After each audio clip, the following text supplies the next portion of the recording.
Hey there, this is John from Heroes and Legends, and today we have some Aether Revolt information to share with you. So within the last 24 hours or so, there's been a photograph circulating. It started off on Facebook, moved over to Reddit, now it's basically everywhere. And it's a photograph of some of the collateral that would go out to LGSs to showcase the promo cards that you'd see in Aether Revolt. And we see 4 of them. We see the 2 game day cards, as well as the launch promo and the buy box promo. So we're going to take a closer look at that poster and those cards in just a second. I will preface this by saying, though, we don't know the origin of this photo, so I would consider this a leak more than, say, an official preview or anything like that. So be cautious with any leak if it's not officially confirmed by Wizards. I have seen some elaborate hoaxes out there, so this potentially could be that. However, as you're going to see in just a moment, it looks pretty legit. And one thing I will say, just based on what we've seen from the last few sets, Wizards has done a really, really good job of getting control over the leaks that were coming out of their distribution sources or their printing sources, which is good. Remember back to Oath of the Gatewatch, we saw all of the mythics, all the expeditions before the previews actually even started, and that wasn't cool. But they still haven't quite closed the leak that occurs with this paper collateral yet. We saw this with Kaladesh. It turned out to be true. We got to see, I think it was the buy box promo last time.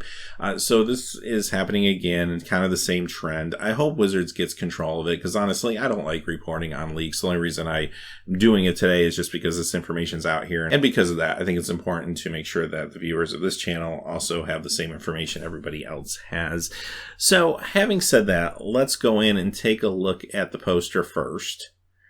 And like I said, it does look pretty legit, so for the most part, my confidence is pretty high in this, but never 100%. Now, you do see the 4 promo cards here. We're going to take a closer look at those in just a second. And you also see the game day playmat for the champion for Aether Revolt with the Johnny on it. Art looks very nice. Let's go to the 4 cards. Now, the first one is the one that's blocked a little bit. You can't really see it. What you can tell is it's called Quicksmith Rebel. It's a red and 3, Human Artificer. It is the launch day promo, so most likely it's a rare.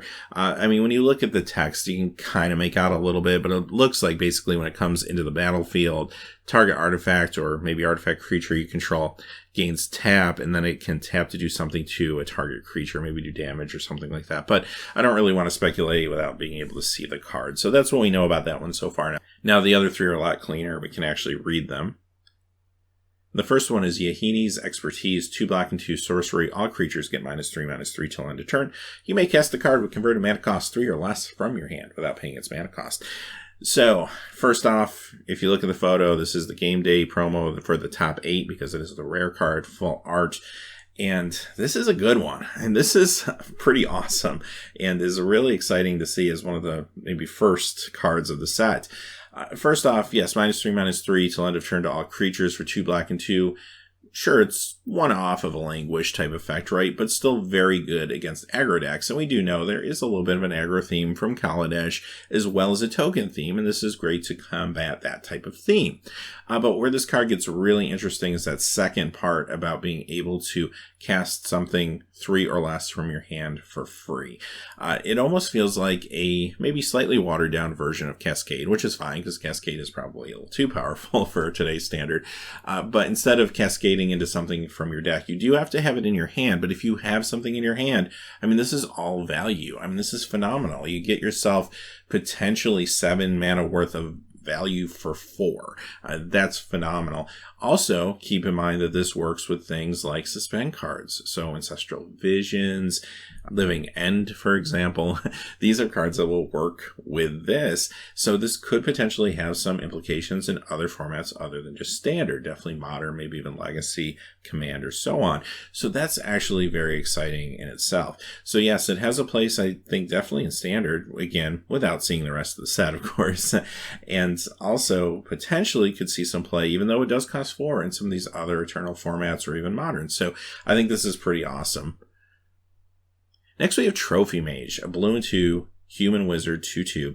And when this enters the battlefield, you may search your library for an artifact card with converted mana cost 3, reveal it, put it into your hand, and shuffle your library. Now, as you can see from the photo on the right, this is the game day participation promo. So this is the uncommon one with the full art. As far as the card goes, Tutor effects, always good. There will definitely be a use for this in Standard. I have no doubt that this is certainly Standard playable. Any tutor effect will be.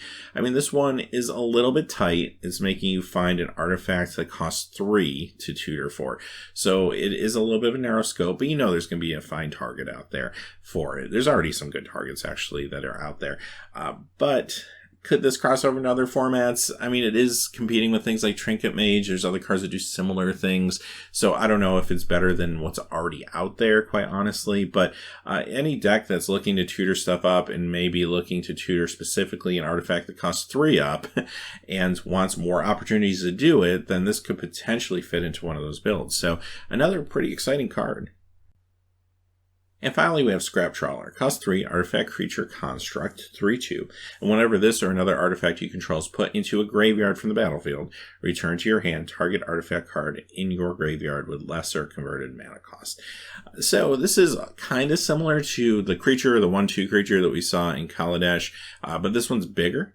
And for 3 mana, you are getting a 3/2, which is actually pretty aggressive. So I could see this maybe making its way into a variation of that aggressive deck that we've seen in Standard, perhaps, especially if it's running some other small artifact creatures that it's able to take back when it does go to the graveyard. Or in this case, as long as this sits on the battlefield, basically any of your artifacts go to the graveyard, you get to take something back, potentially an artifact creature.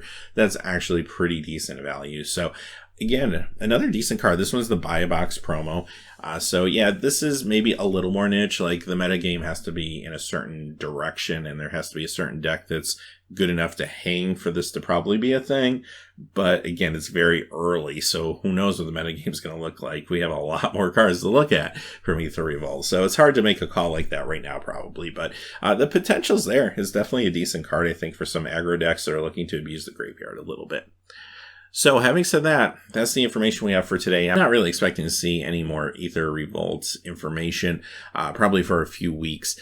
So this is kind of what we know. I do find it interesting that there seems to be a sub-theme of the number 3, the whole converted mana cost 3 or less, that type of thing appears to be in there, which is something they've been doing with a lot of these small sets. I mean, you look back to Oath of the Gatewatch and they did kind of like the 2-headed giant sub-theme. So I guess they're trying to find ways to spice up these small sets. So that's intriguing. That could be very interesting. I'm looking forward to seeing more of that. Love to hear your thoughts in the comments below on what you've seen so far, Aether Revolt in general, the 3 mechanic or whatever that seems to be going on there. Let me know. Love to hear what you think about it. Until then, hey, thanks for watching. Please remember to like and subscribe, and have a great day. Hey, thanks as always for watching. This video is made possible by the generous support of viewers like you on Patreon. Check out the description below for links to our Patreon page as well as our Amazon affiliate store, where a small percentage of all sales will also help support the channel. Finally, if you haven't had a chance yet to subscribe, hit that subscribe button so you don't miss any new videos on Heroes and Legends. Talk to you again soon, and have a great day.